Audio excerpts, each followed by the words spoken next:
You work in a team, you should be using Monday.com. It's a platform to manage any team and any workflow.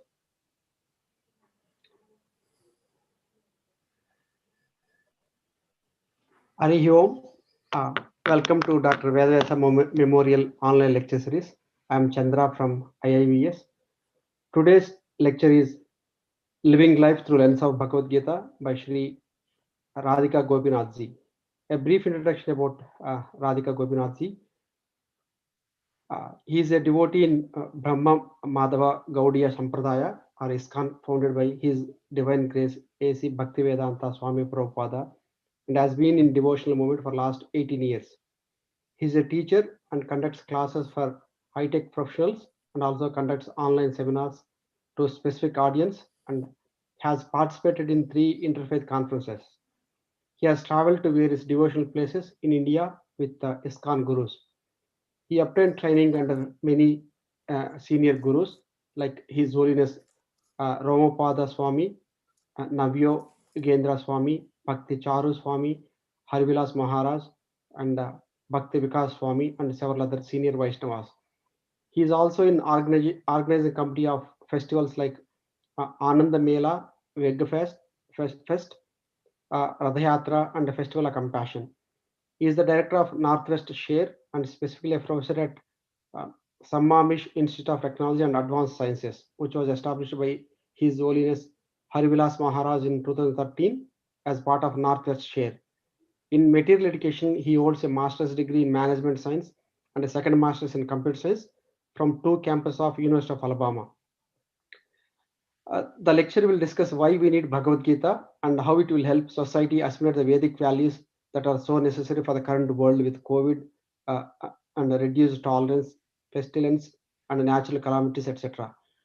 He will cover the yoga ladder and how there is something for everyone in Bhagavad Gita. Bhagavad Gita's relevance in the modern world is more than it has ever been. With that, I would let Gopinathji take it over. Hare Krishna. Thank you, Chandraji. And we'll get started. I will share my screen.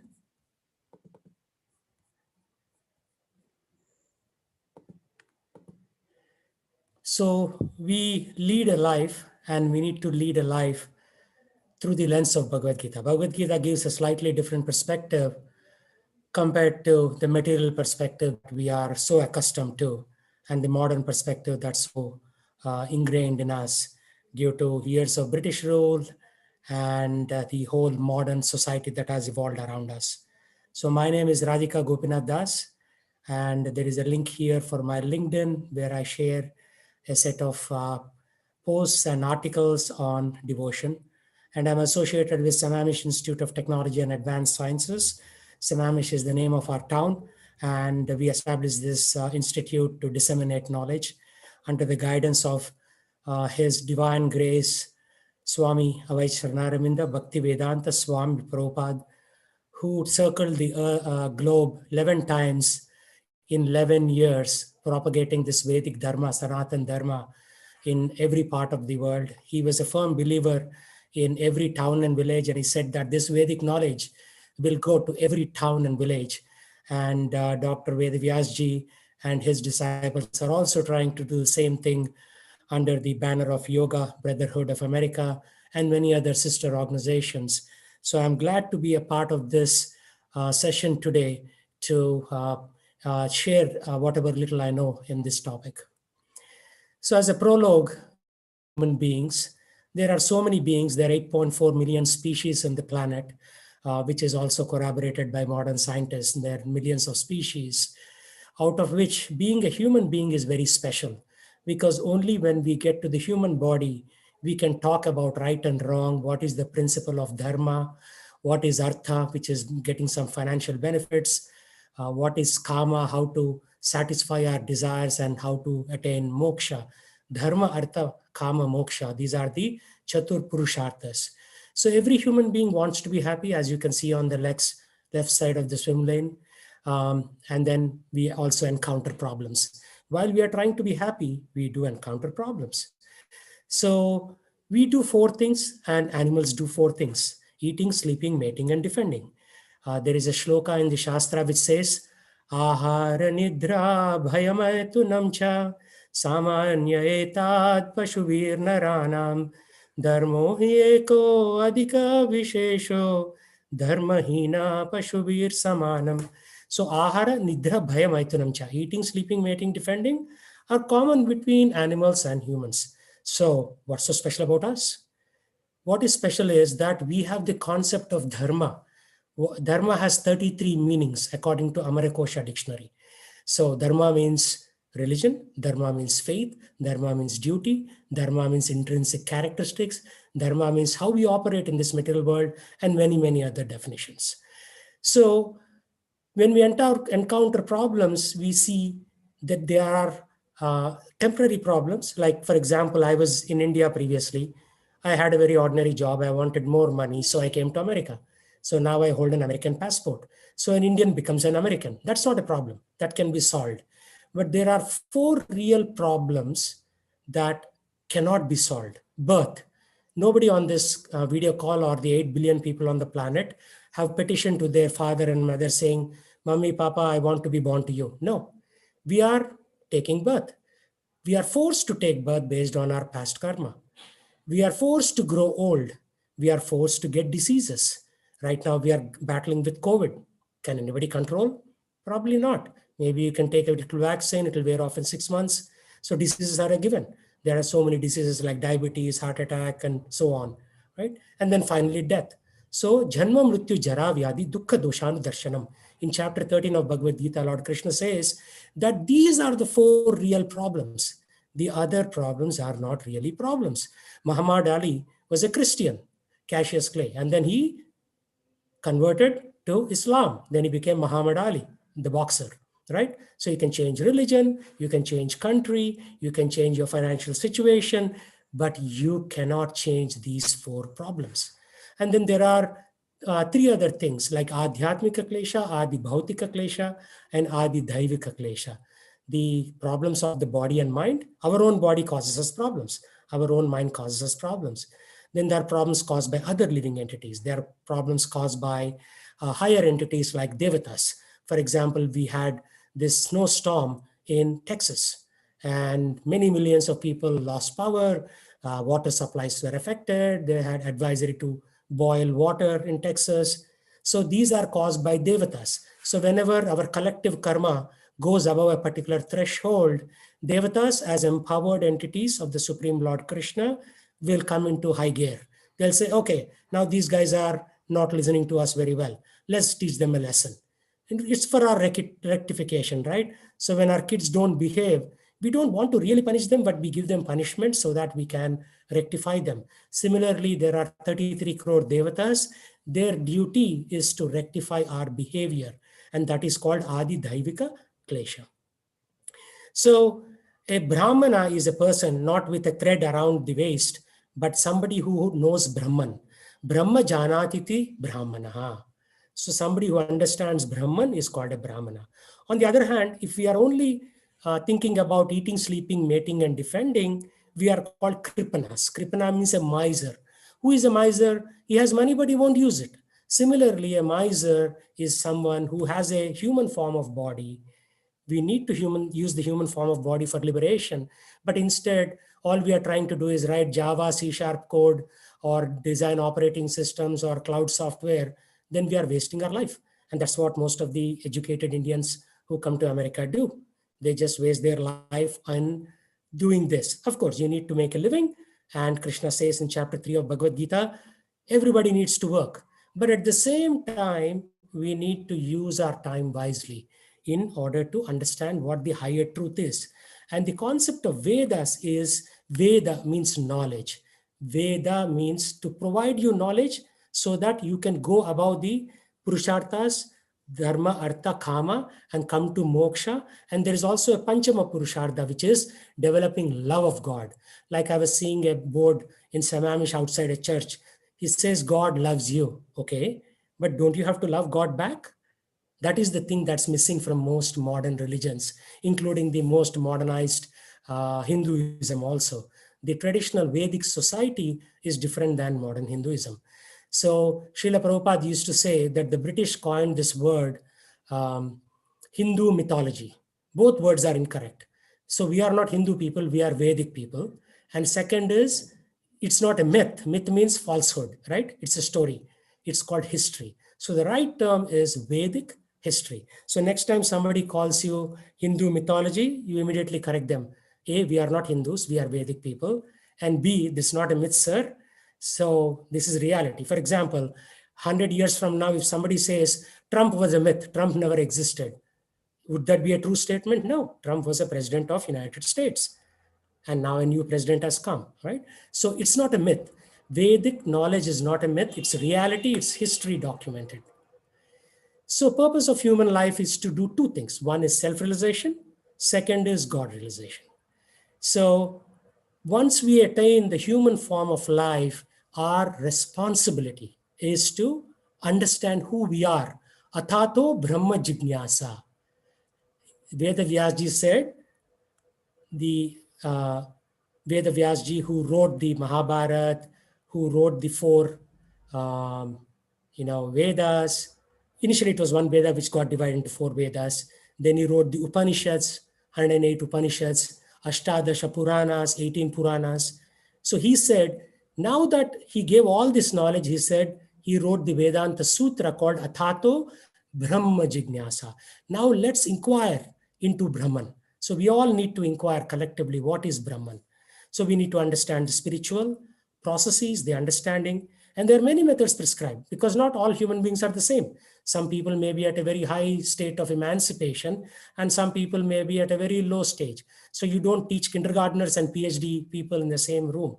So you teach different things, differentiated approach. Similarly, Vedavyas provided this differentiated approach. So once you understand who you are, I'm not the body, but I am the soul, the Atma, then comes God realization. So you cannot directly jump to PhD. So you have to learn 1, 2, 3, and then you have to learn algebra, ax square plus bx plus c. Then you come to differential equations, and then you come to quantum mechanics. You cannot teach a 3-year-old quantum mechanics. It doesn't make any sense. So the means and methods are Karma Yoga, Jnana Yoga, Bhakti Yoga. Every chapter of Bhagavad Gita is yoga. First chapter is Arjuna Vishada Yoga. Arjuna is lamenting, oh, I don't want to fight. Krishna, no, I don't want to fight. And Krishna is saying, like a loving father, you have to fight. This is your dharma as a Kshatriya. Remember, dharma has 33 meanings according to Amarakosha dictionary. So once you are a Kshatriya, you got to fight. You cannot escape, right? So Karma Yoga means action. So that is Sadhya Upaya. Sadhya means what is the process. Jnana Yoga is knowledge. That is also a Sadhya Upaya. Bhakti Yoga, on the other hand, is devotion, which is Sharanagati or Siddha Upaya. Like if you look at the yoga processes, the final stage is what? Siddhi, right? Samadhi. So Yama, Niyama, Asana, Pranayama, Pratyahara, Dharana, Dhyana, and followed by Samadhi. In Samadhi, you are propitiating or you're praying to that Supreme Lord in the spiritual world. So Sadhya leads to Siddha. So what do scriptures say? Human beings have 4 defects. Animals have more defects. Human beings have at least 4 defects. One, our indriyas or senses are imperfect. So we think we are making the right decision, but we may not. And then we are illusioned by so many other things that happen around us. We commit mistakes and therefore we develop cheating propensity. Like we all work in office, right? So sometimes we sugarcoat the message. In a PowerPoint, we don't present every information. We only highlight the positives. Why? Because A, we are illusioned. Why are we illusioned? Because of imperfect senses. We cannot sense very far away. For example, you cannot see beyond like a few miles. You cannot hear. Bats can hear better than us, right? Dogs can hear better than us. They can sense people. That's why they are used in crime scenes, right? Humans are not used to sniff, but dogs are used to sniff. So human beings have imperfect senses. Animals have perfect senses in one dimension, but imperfect in others. And therefore, because of our imperfect senses, we commit mistakes. And to cover our mistakes up, what do? We develop this cheating propensity. So we think, oh, life is good. Yeah, just like that advertisement for LG, life is good. No, it's not good. We have to come to the reality of life. So for example, can I use logic? Once there was an elephant, and a set of blind men were sent into a room. One person said, hey, this looks like a big spear. One person who was holding the trunk said, this looks like a hose, garden hose, but it's very thick. One person was touching the side of the elephant and saying, hey, this looks like a wall, but it looks like a latex wall. It's very soft. One person touched the ear and he said, hey, this looks like a giant fan, right? Each one of them had a different interpretation. But since we are not blind, we know that it's an elephant, right? So Anuman Praman, our logic, only goes so far. Pratyaksha Praman, because of our imperfect senses, we cannot come to right conclusion. And therefore, it is ruled out for understanding the way of life. Anuman Praman is better than Pratyaksha Praman because you can use logic and inference and forecasting tools to a certain extent determine what is right and wrong. But it also falls short. For example, if somebody is touching the elephant's tail and say it's a rope, yeah, it looks like a rope, but technically it's not a rope. It's the living thing. It's a tail of an elephant. So Anuman Praman also fails. Therefore, we go to something called Shabda Praman, which is Acharyas who have documented this knowledge in the Shastras. So as I said, we have hundreds and thousands of Shastras. One guy called Macaulay, called Lord Macaulay, he said, oh, your Indian literature is very puny. You don't have any information. But actually, the Vedic literature is richer than all the other literature around the world put together. So Vedic literature is very, very rich. So what is the material world? We are all in the material world, right? Bhautik Jagat, as they say. So in the material world, it's a restricted place for rectification. Initially, we were all in the spiritual world and we fought with our father Krishna, right? So in the Goloka Vrindavan and the highest, the spiritual world also has many hierarchies. And there is object-oriented programming in effect there also. So different avatars are subsets of the previous avatara, but they are not fully. So there's the inheritance and polymorphism at work when you talk in terms of these various avatars. So each avatara is only a subset of the original power of the Supreme Lord in the Goloka Vrindavan. So we were all there originally, but we developed this attitude problem. So we said, God, why should you only enjoy? Why can't I enjoy? Then God created a sandbox for us. This is the thing that Bible, grapples with. They don't have this understanding. Why were we kicked out of Garden of Eden? That's because we developed this envious attitude towards God, right? So when we develop this attitude, God created this sandbox for us and he said, go play there. You cannot play in my backyard. You go there, play, and when you're sick, tired, you can come back to me, right?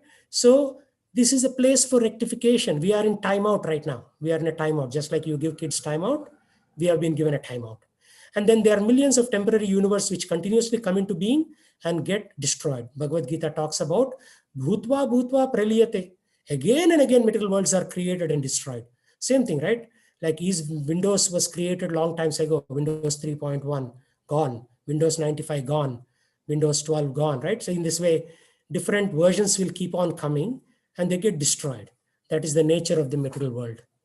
And then this material body that we have is an individual cell with this restricted place. So just like in a jail, you have many cells, but people who are heavy criminals, they are put into high security prison. The only one person to a cell, food is given from the top.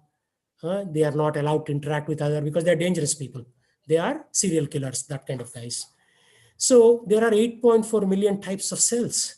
So right now, you and I are in the human cell, where we have more freedom because we are good guys. The bad you get, the worse you get put into cells into an animal like a dog or a chimpanzee.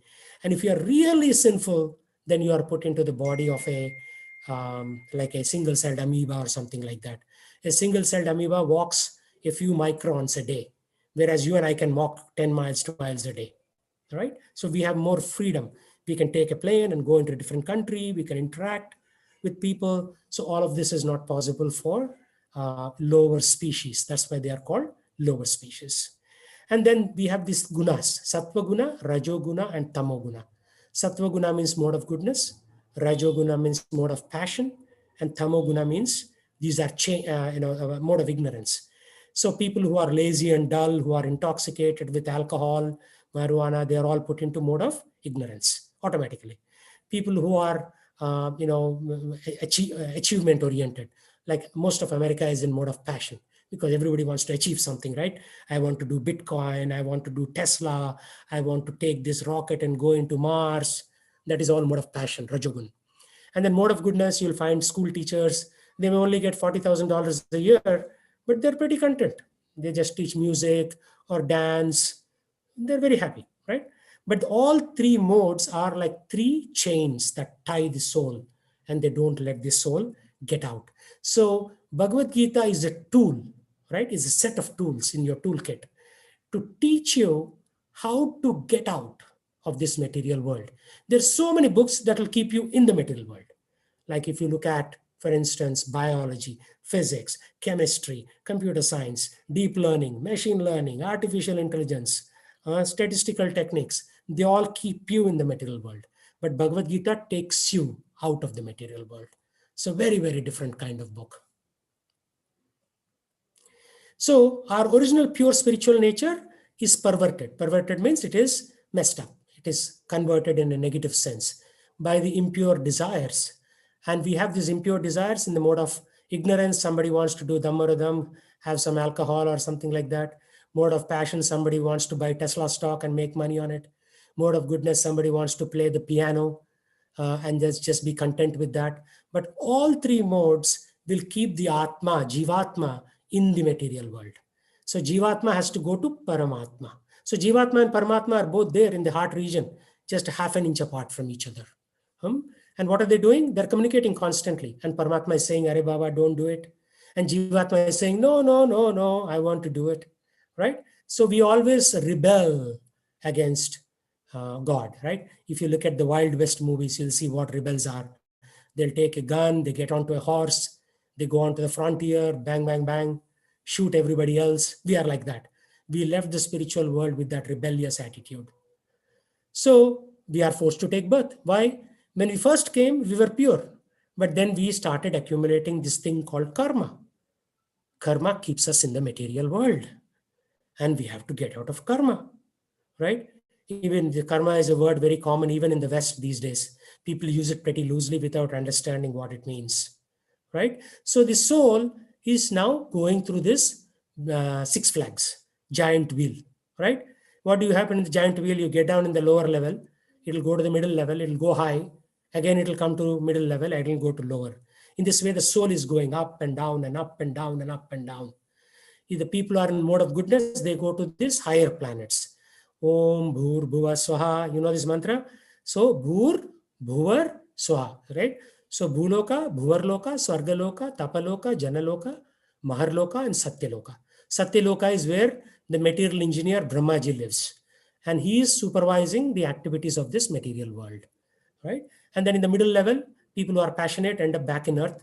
Like you and I were all passionate in our last lifetime. That's why we all came back here. And we are continuing our passionate business of, doing do more, be more mentality, right? So develop more code, develop more systems, develop more devices, whether it's an electric car or, space shuttle or whatever the case might be. And then people who are in ignorance go to Patala Loka. So there are, Patala Loka is one of them. So there is Atala, Vitala, Sutala, Talatala, Rasatala, Mahatala, Patala.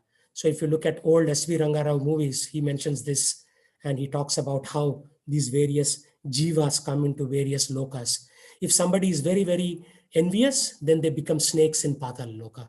So in this way, this soul is going up and down and up and down and up and down in this cycle of birth and death, right? So Krishna says in Bhagavad Gita, Abrahma bhuvana loka punaravartuna Arjuna, mam upetyitu kaunteya punarjanmana vidyate. So Abrahma bhuvana loka, even if you are born in Satya Loka, you will at some point you will die and go into the next body. But mam upetyitu kaunteya, if you take shelter of me, O Arjun, punarjanmana vidyate, you will never again be born. What a dramatic thing, yeah? So if we take shelter, Sharanagati of Lord, we are not born again. We'll transcend the modes and go to spiritual world. So Vedic knowledge is huge, huge, huge. There is Shruti and Smriti. Under Shruti, you have Vedas, Upavedas, Vedangas. Then under Vedas, you have Samhitas, Brahmanas, Aranyakas, Upanishads. Under Vedangas, you have kalpa, shiksha, vyakarana, nirukti, chandas. Like for example, if you have to use the veena and play on that, you have to play on the particular meter. Otherwise, people will yell at you if you use the wrong meter, right? So Rig Veda talks about the Chandasas. So Vedangas support the Vedas. And yet if you go to Smritis, then you have Tantras, Pancharatras, Puranas, Itihasas, and the Darshanas. And the Darshanas are the basis for religion. Like even Christianity and Islam come under this Darshana category because they are subset of one of these Darshanas. So Vedanta is like Vyasadeva. It talks about metaphysics, the theology of the Upanishads. Mimamsa is by Jaimini Rishi. Hermeneutics, like how to understand religion, that is hermeneutics. Then Nyaya, Gautama talks about that, which is the epistemology. Epistemology is the philosophy of knowledge. What is knowledge? That is epistemology. Then you have Vaisheshika by Kannada Rishi, which is the metaphysics, the philosophy of existence. Who am I? What am I doing here? Where do I go after death? That is the metaphysics, philosophy of existence. Then you have Patanjali Yoga Sutras, which is the sadhana. Remember, we talked about sadhana and sadhya or siddha. Then you have Sankhya, which is the Kapila. He's also a Kapila Muni who talks about metaphysics. So as you can see, there's this huge, huge Vedic knowledge. It will take hundreds of years for us to read all of these. So what do? Very, very difficult solution, right? So Lord Krishna said, okay, I'll give you something in 1.5 hours. Believe it or not, Bhagavad Gita was spoken to by Lord Krishna to Arjun in 1.5 hours, because both were well versed in Vedas, so they had the background, so they could interact at that level. And I am teaching Bhagavad Gita. One batch I started in 2016. It is 2021. For 5 years, my students are reading that. We are still in 16th chapter. Why? Because our brains are very slow in Kali Yuga. Kali Yuga, manda sumanda matayo, manda bhagya hi upadritaha. In Kali Yuga, we are dullards. Our brains are slow. Right? In Andhra, coastal Andhra, there used to be people called Ashtavadani, Shatavadanis. Shatavadani means 1,000 people will ask questions, and the Shatavadani will be hearing all the 1,000 questions, and somebody will be ringing a bell, tong, tong, tong. And he will say how many bells were rung, and will answer the questions in the same order they were posed. That was the fantastic memory people had even 70 years ago in coastal Andhra. And now, arey mobile ka number batao. So you cannot even remember the mobile number, right? So we have degraded from that level to this level. Our memories have degraded. So Lord Krishna's answer was 5,000 years ago. He knew this degradation would happen. So what did he do? He documented it in 1.5 hours, all of the key pieces. Of course, we will take a few years to read the Bhagavad Gita, but the original conversation with Sambhashana was only happening for 1.5 hours. So now let's come to Sripad Shankaracharya. What does he say? Sarvopanishado gavo dhogda gopalanandanaha partho vatsa sudhir bhokta dugdam gitamritam mahat. Right? So it's like a cow. So you milk the cow. Who is milking the cow? The Lord is milking the cow of the Vedas and the Upanishads and is giving you the essence. So that essence is Bhagavad Gita. So if you know the essence, which is what we can know, believe it or not, most of us on the conference call are 40 plus. We have 30 years on the planet left. We quickly have to purify ourselves and get liberated. So you don't have time to read all the Vedas. No way. So let's focus on, just like, you screw up all your year and just before the examination day, you go to your friend's home, take his notes, Xerox copy it, and you read that all night. Next morning, you pass the test. If you open the textbook the night before, you won't understand anything. So that's exactly what it is. So we screwed up life after life, millions of lifetimes. So now, in order for us to quickly get to this platform, we need to read the Bhagavad Gita, which gives a succinct knowledge. And Shankaracharya ji continues, Ekam Shastram Devaki Putram Gitam, Eko Devo Devaki Putra Eva, Eko Mantras Tasya Namani Yani, Karmapi Ekam Tasya Devasya Seva. Ekam Shastram. There is only one Shastra in the whole world. Believe it or not, Christianity, Islam, all these things came in the last 2000 odd years, right? Buddhism came 2300 years ago, Christianity 2000 years ago, Islam was 1300 years ago. Prior to that, it was Ekam Shastram. Devaki Putram, Devaki's son. Who is that? Lord Krishna. So, and then there are sampradayas like Sri Sampradaya by Ramanujacharya, headquarters in Sri Rangam, Tamil Nadu.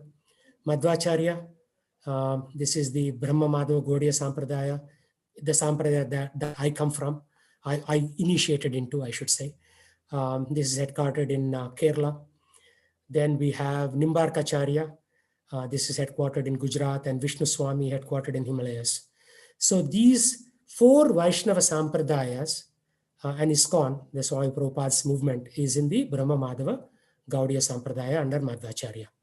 So these four prominent Vaishnava Sampradayas, what they are doing is an unbroken chain. What they are doing, that the Guru is teaching the disciple is teaching his disciple, and this way the chain continues so that the knowledge is preserved. Just like when you do mango harvest, there's one person in the top branch, one person in the middle branch, one person in the lower branch, so that they don't throw the mango on the ground, it will shatter. They'll just hand it over very gently from level to level so that it comes nicely to your store to be consumed. So these are the four Vaishnava Sampradayas that have preserved this knowledge for us. So in the modern day, we need to understand that Bhagavad Gita only talks about 5 topics. One is Ishvara, God. Second is Jiva, you and me, Jivatmas.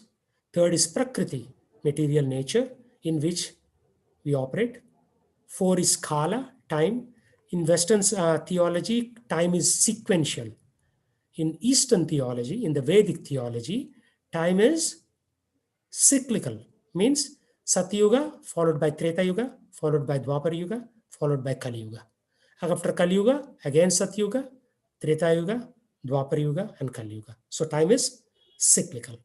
So what is Bhagavad Gita? The activities that the Jiva performs, activities karma, that the Jiva performs, under the supervision of Ishvara in Prakriti during Kala or time. So all we are doing on this planet is producing karma under the influence of time. So Jiva, under the supervision of Ishvara, is performing karma. So karma is the most dangerous thing. If you get rid of karma, you are liberated. But how to get rid of karma? Karma stays for one kalpa, one day of Brahma, which is millions of years. And I'll come to that timeline also as we go through. So then let's talk about what is yoga. Yoga is a process that the jiva can perform to get out of this cycle of samsara.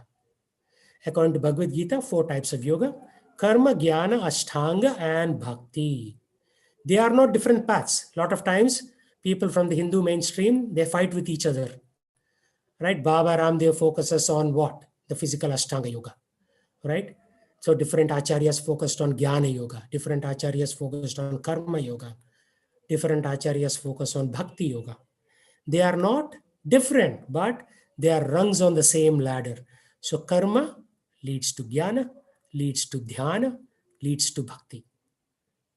Right? It's a gradual elevation. Right? So then how do I do it? All the other yogas are subsets of these 4 yogas. If you were like in America, there is something called hot yoga. What is hot yoga?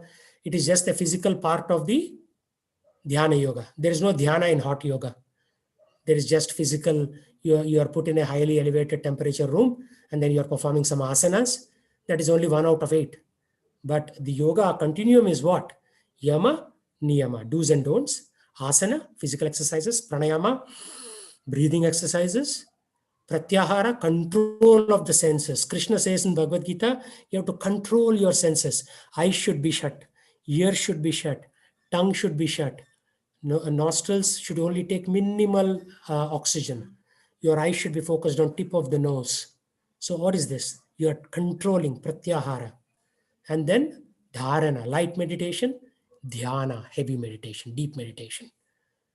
So the knowledge is all there. Whether we can do it in modern times? No. Hot yoga, or you go and learn some asanas, that's only 1 out of 8. What about remaining 7 out of 8? So this is entertainment. This is not yoga, right? People do all kinds of weird things and then they call it yoga. No, yoga means आत्मा को परमात्मा के साथ मिलाने वाला है yoga. Yog, as Baba Ramdev says, right? So the connection between Atma to Paramatma is called yoga. And this comes from the Greek word yoke. I mean, it comes from Sanskrit, originally yog, and then it went into yoke, and then it became yoga. Yoke means what? You take an animal and you yoke it to a pillar or post so that the animal doesn't wander away. Similarly, you are using yoga to connect the soul to the super soul. So here is the yoga ladder. First, we all start out as animals, believe it or not. Right? You see this animal life. Janmana jayate shudra. Samskar bhavet vipra. No, samskar bhavet dvija. Veda patat bhavet vipra. Brahma janati iti brahmana. So when we are all born like an animal, shudra, lower than animal.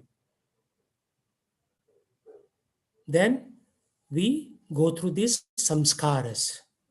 Then we learn from an acharya, a guru.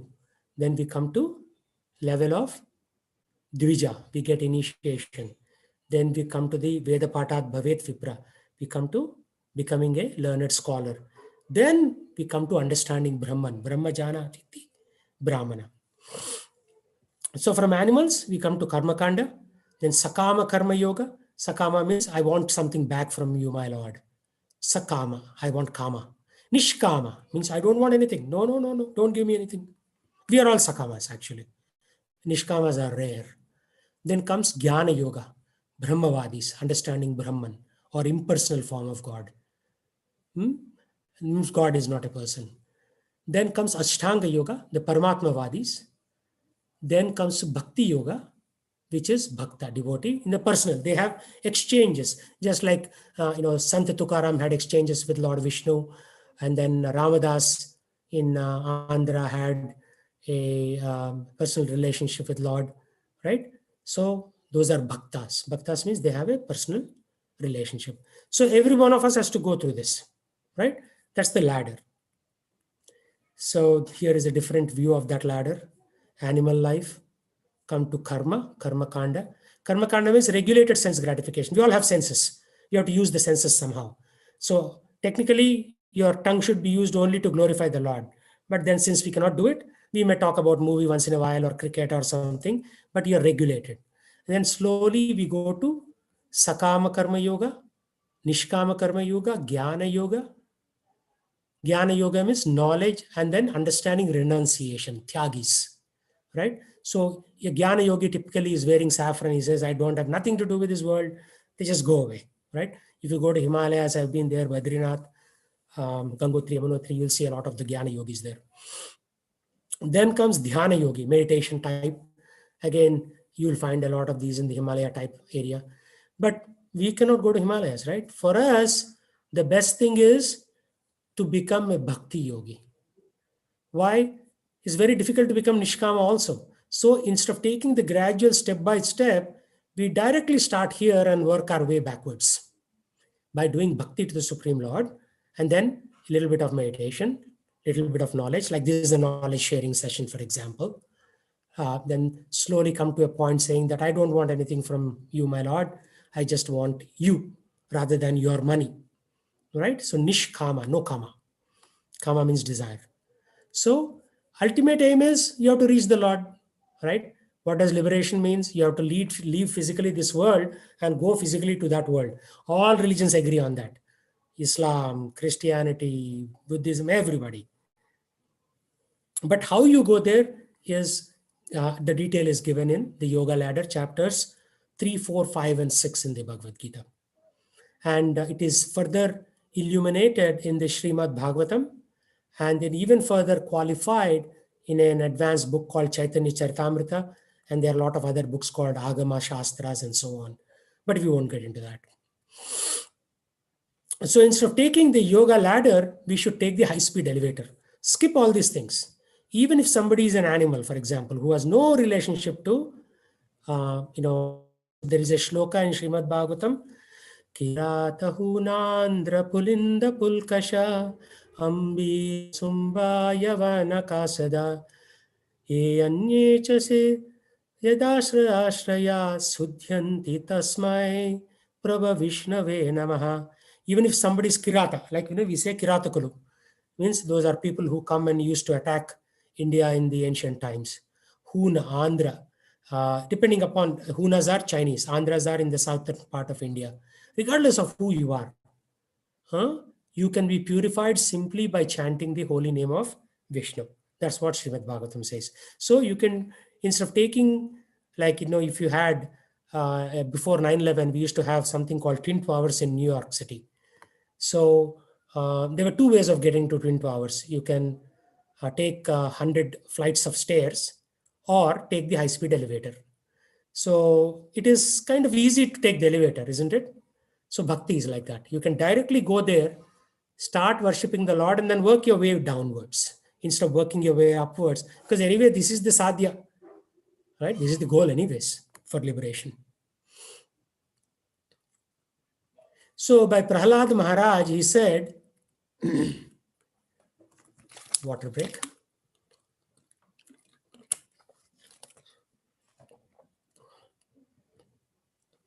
Shravanam Kirtanam Vishnu Smaranam Padasevanam Archanam Vandanam Dasyam Sakhyam Atmanivedanam. Atmanivedanam, surrender, which was talked about by Lord Krishna in Bhagavad Gita chapter 18 verse 66. Sarva dharman parityajya mamekam sharanam vraja aham tam sarva papebhyo moksha yisyami ma suchaha. Sarva dharman parityajya, give up all types of activity. Dharman doesn't mean just religion, activity. Like, people have mother dharma, daughter dharma, soldier dharma, husband dharma.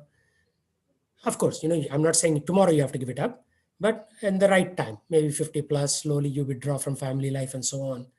So, sarva dharman parityajya mamekam sharanam vraja. Aham tvam sarva papebhyo. I will take away all your papa. Moksha isyami ma suchaha. I will give you moksha. Krishna is guaranteeing it. But in order to come to that, for us, we cannot give up all these dharmas. Very difficult. So Prahlad Maharaj is saying, start with Shravanam. What you're doing is Shravanam right now. What I'm doing by teaching this 1 hour session is Shravanam. We are talking about the Lord. That results in Kirtanam, chanting like Hare Krishna, Krishna Krishna, Hare Hare, Hare Rama, Rama Rama, Hare Hare.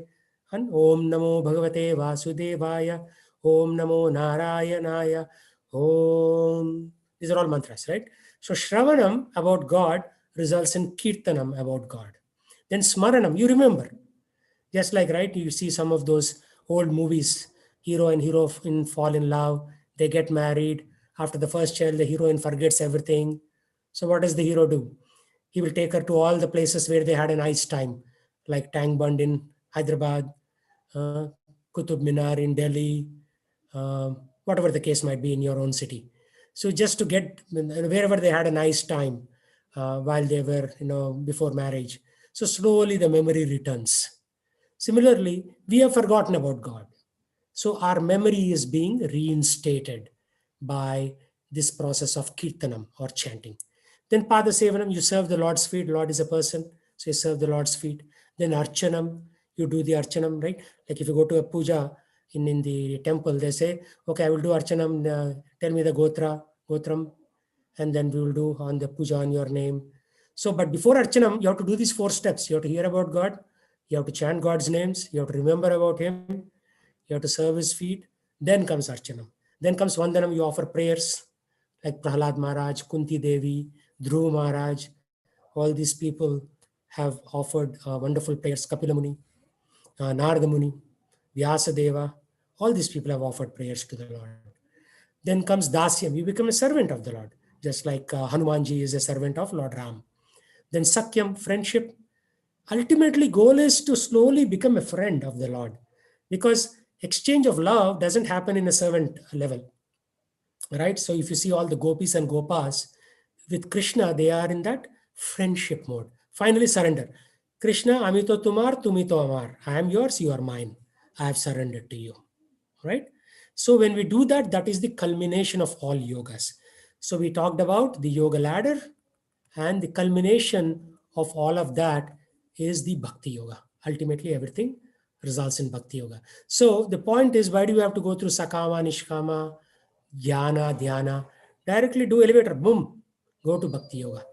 That is the whole thinking behind this chapters 3, 4, 5, and 6 of Bhagavad Gita.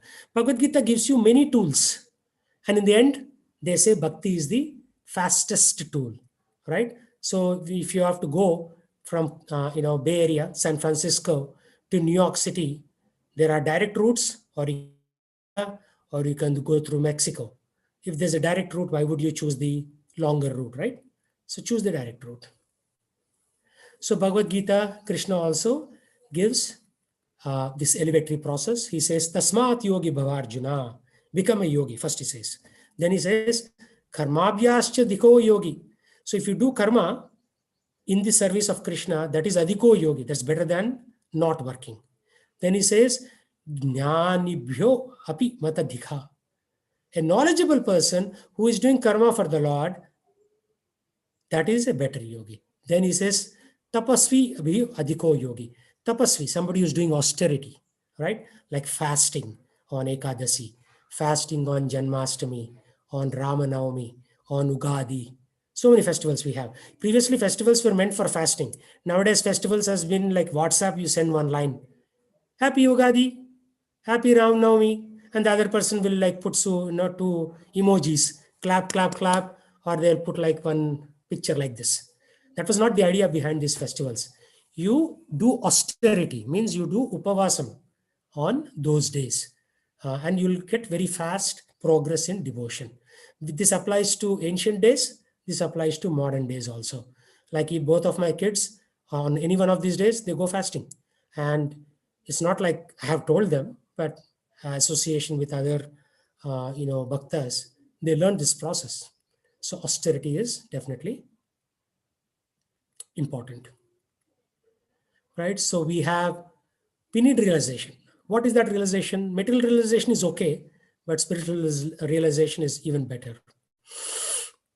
So we need freedom from lust, anger, greed. Anybody been to LaGuardia Airport? The airport code for LaGuardia is LGA. Means that is a good reminder for you. We have to get free from lust, greed, and anger. And then illusion, madness, envy, all these things will automatically be controlled. So these are called enemies of the mind, like kama, krodha, moha, mada, matsarya. Kama, lust; krodha, anger; moha, greed, etc. If you go through all that, ultimately matsarya is the worst thing that you have to eliminate from your lifestyle. Then you attain happiness. Even material happiness comes only by freedom from lust, greed, and anger, which will free you from illusion, madness, and madamoha, matsarya, and peace. And then finally, love. I mean, the whole idea of the soul is love, right? Everything comes from love. And right now, our heart is like a desert, like the Gobi Desert. There's no love because of so much of influence of modernity on our, oh, I have to work so hard, I have to get a green card, I have to do this, I have to do that. That kind of saps us from our, very existence.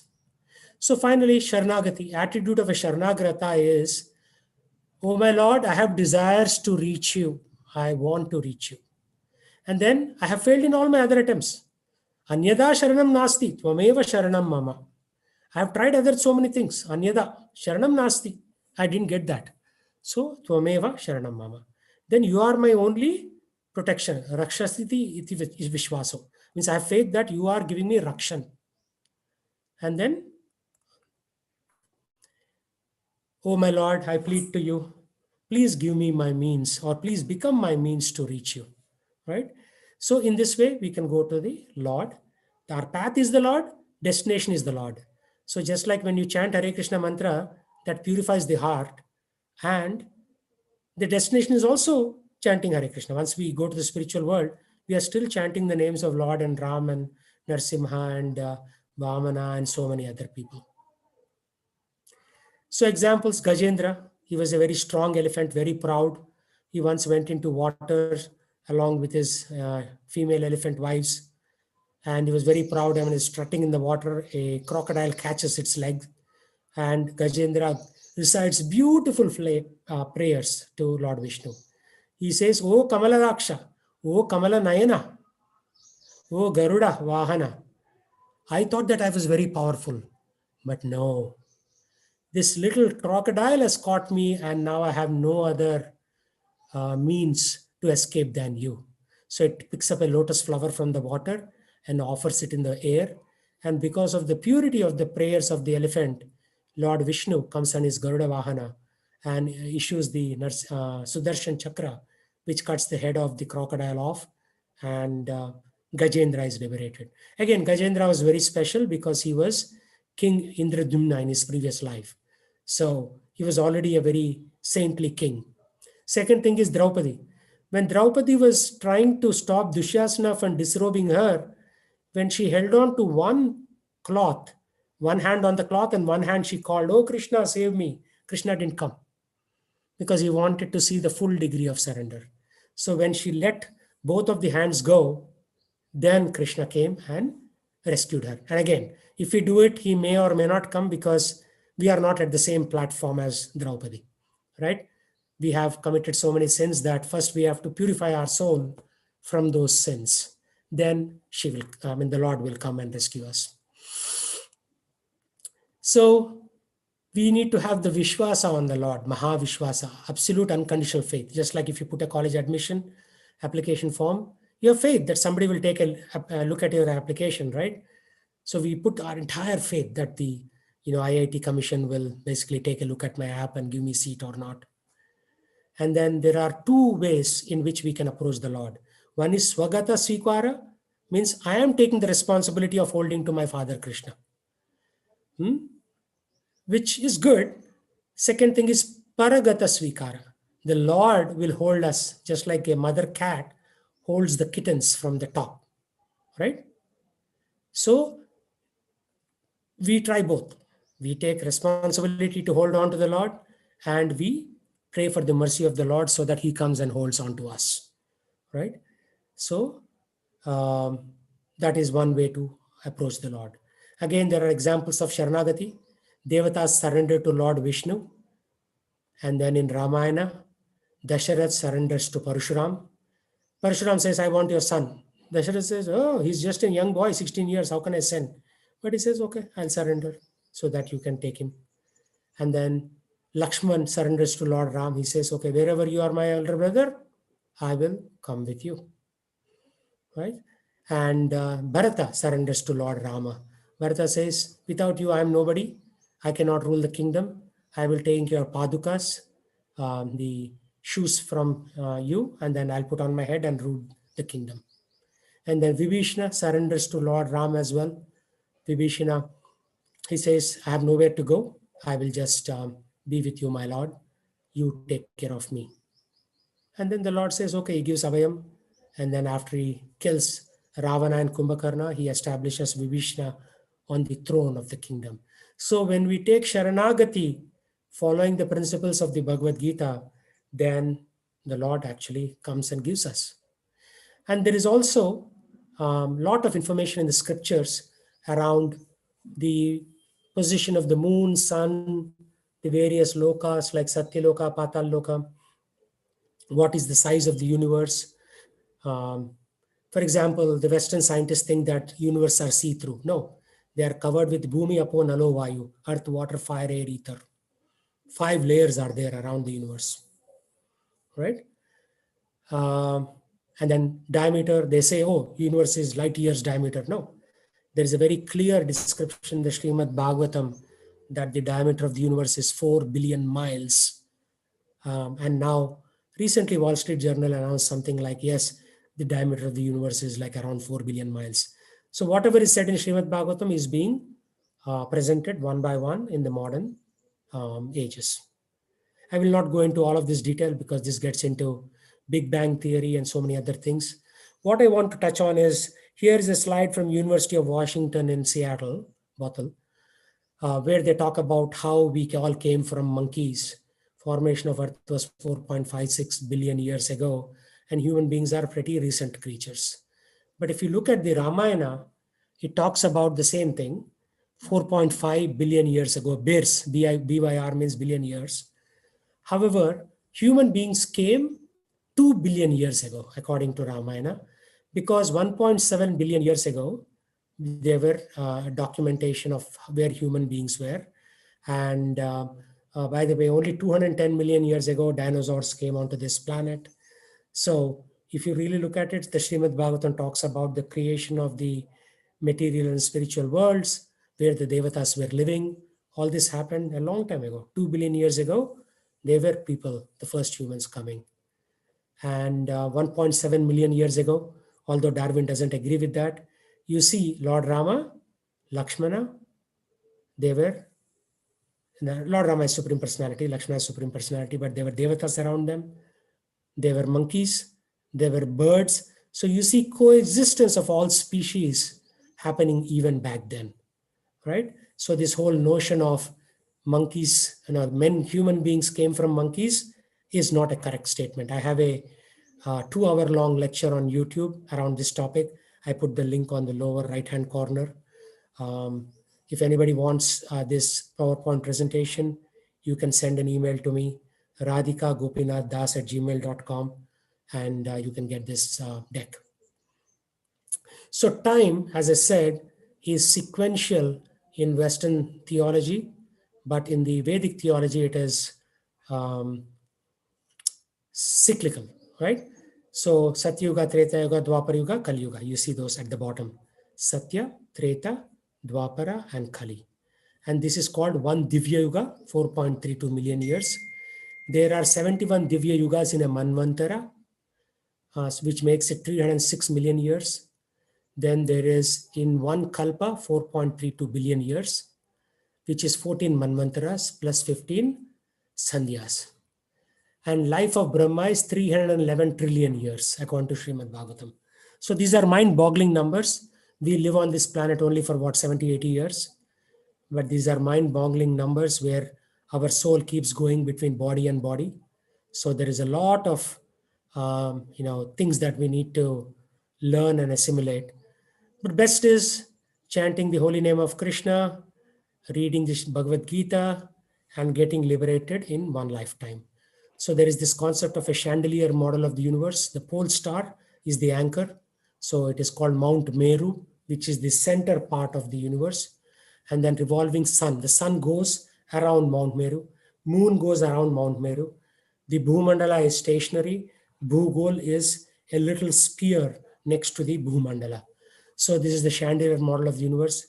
Westerners have no clue about this because they're still struggling with the whole concept of solar system, right? They have barely gone to Mars with a rover, but there is so much more in the scriptures. So reading scriptures is very important. That is my goal of this lecture, that one needs to understand the scriptures.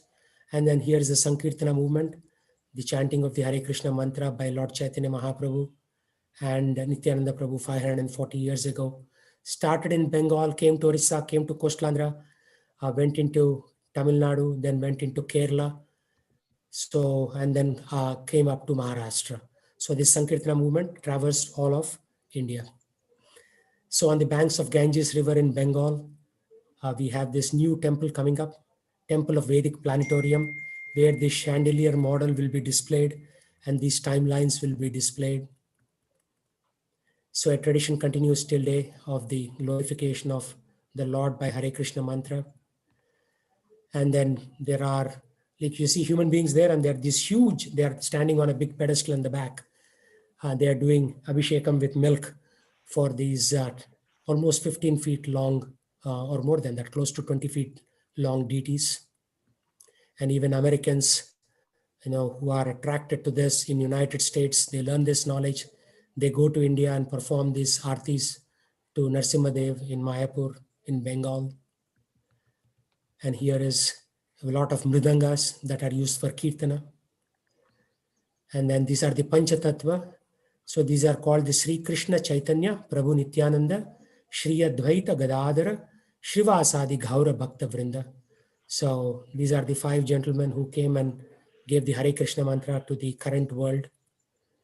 And then here is the Radha Krishna with the Ashtasakis. So most primary consort of Krishna is Radha, and then there are Ashtasaki like Lalita, Vishaka, Tungavidya, etc. Then he has 16,108 total spouses. Those are the queens in the Dwaraka and the gopis in Vrindavan. And then here you see people from various cities and states performing these dances. There are intellectual debates with all these sannyasis. And I've seen and interacted with some of them personally myself. And there's a lot of reinstation of the Vedic culture. So there's the boat. This is called a Jala Yatra. And beautiful artistic displays in Mayapur. So this is the great chant. So everybody, I encourage you to chant at least once. Repeat after me. Hare Krishna, Hare Krishna, Krishna Krishna, Hare Hare, Hare Rama, Hare Rama, Rama Rama, Hare Hare. So this great chant came from the spiritual world. Golokera Premadana Harinama Sankirtana. It came from the Goloka Vrindavan, which is the highest spiritual world, to purify us in the Kali Yuga. And it works with everybody. So in ISKCON, we have people from China, Russia, Ukraine, various South American countries, Brazil, Chile, North America, 100-odd temples in North America, including Seattle, where I live. So chant.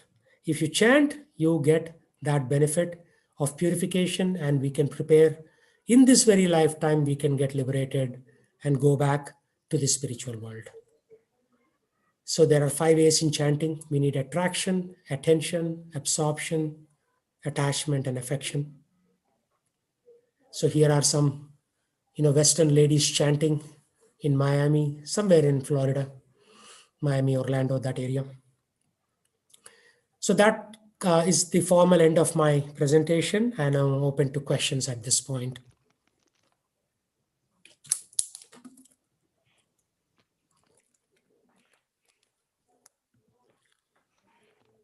Yeah, thanks a lot,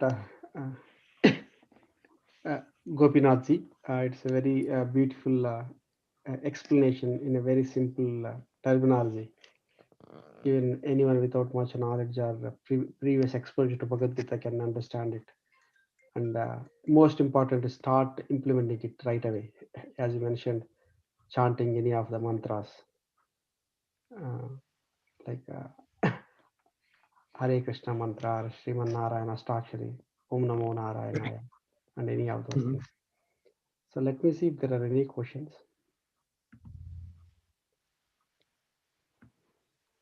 I think we still don't have any questions. I think towards the end of it, you brought up a very good topic. Radha is a main for Sri Krishna, but there is in the mainstream media and all that, there is so many misconceptions about Sri Krishna had so many wives and all those things. Could you elaborate a bit more to educate us on the topic? Right. So it's taken out of context, but most of the modern are especially the youth who doesn't have the context, they get carried away and start using it in wrong situations. Right. That's an excellent question. And there is a beautiful answer from the Acharyas. So when Lord Krishna is there in the spiritual world, he is the Adi Purusha. Govindam Adi Purusham Tamaham Bhajami. And we are all Stri, right? There's only one person, Purusha, in the entire universe, entire multitude of universes, Adi Purusham. So when we go to spiritual world, we won't have manly bodies. We are all Stri Tattva from that perspective. Okay, that is one way to look at it. The second is the Lord in the spiritual world has many queens. He has 16,108 queens. So when he comes for his Leela in Vrindavan or in Dwarka, in Vrindavan, these 16,108 individuals become gopis to assist him in his Leela. And when he goes to Dwarka as a king Krishna, because here in Vrindavan he was a cowherd boy, there he's a king. So there he has 16,108 queens. In the Krishna book, there's a book called Krishna, Supreme Personality of Godhead, which is available in any ISKCON temple or even on Amazon.com, Amazon.in, various places. It is mentioned that when Narada Muni wanted to test Krishna, he goes to one home. Krishna is playing chess with his wife and kids are playing around. Then he says, okay, Krishna will say, Narada Muni, come, let's have dinner. He says, no, I have to go somewhere. Then he goes to the second palace. He sees Krishna lying down and his wife is pressing his feet. Then Krishna says, oh, Naradji, please come. I haven't seen you in a long time. Then he goes to the third palace and Krishna is there having dinner with his wife. And he says, Naradji, please come have dinner with us. So as he goes to these different palaces in Dwarka, they find that Krishna has expanded 16,108 times. And every wife thinks that Krishna is mine, right? Like in Telugu, there is a song, Brindavanamadi andaridi Govindudu andari vadele. So Govinda belongs to everyone. So Govinda is your husband and my husband also. There is only one master for all of us. He is Govinda. So we are all marginal tattva, tatastha shakti. Krishna is the original shakti, right? And then there is material world, which is the dead matter. That is his bahirangaka shakti. So we are tatastha. We are not bahirangaka, means we are not matter. At the same time, we are not Krishna. We are halfway between the two, right? So we have 64% of Krishna's qualities. It is said in Chaitanya Charitamrita that every human being has 64% of Krishna's qualities. So we also have these tendencies. But believe me, I cannot have 16 wives. Forget 16,108 wives. Even with one wife, my American IT salary is not sufficient. Right? So we cannot imitate Krishna. Krishna can do it. We cannot do it. Right? So young boys and girls, they'll say, oh, Krishna is doing a hanky-panky with this girl, so I will also do hanky-panky. Well, you try it, you'll be in big time trouble. Your wife will divorce you. Right? So that's how we should think. Krishna is Supreme Person. He has expanded, but we cannot do it. That's how we explain to the youngsters, right? Of course, youngsters, when I was young, I also know how I was, right? So we have that, attraction to the opposite gender. And we try to use scriptures we twist the scriptures to support our mentality. Yeah, thanks a lot for that explanation, Radhika Gopinath. I think we don't have any more questions. I'll just a brief announcement for tomorrow's talk, then we can conclude. Tomorrow we have a talk on learning techniques illustrated in Vedas by Dr. R. Suresha at 11:30 a.m. IST. Please stay tuned to it. And if you haven't subscribed to it, please subscribe to Shri Radhika YouTube channel. With that, we'll conclude today's topic. Hari Om Tat Sat. Thank you very much. Hari Om, Hare Krishna. Jai Srila Prabhupada.